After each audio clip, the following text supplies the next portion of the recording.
How to enable Ultimate Performance mode on Windows 11. Hello everyone, welcome to another video.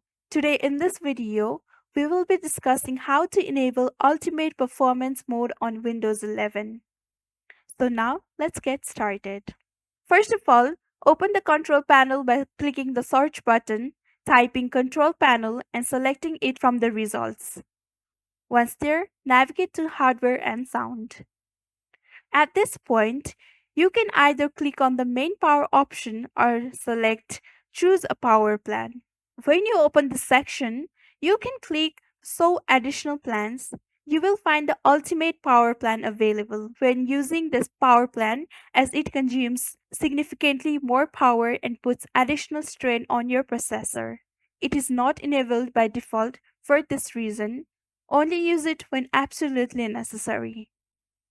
So this is how to enable Ultimate Performance mode on Windows 11. I hope you found this video helpful. Don't forget to like, share and subscribe to our channel. Thank you for watching. See you in the next one.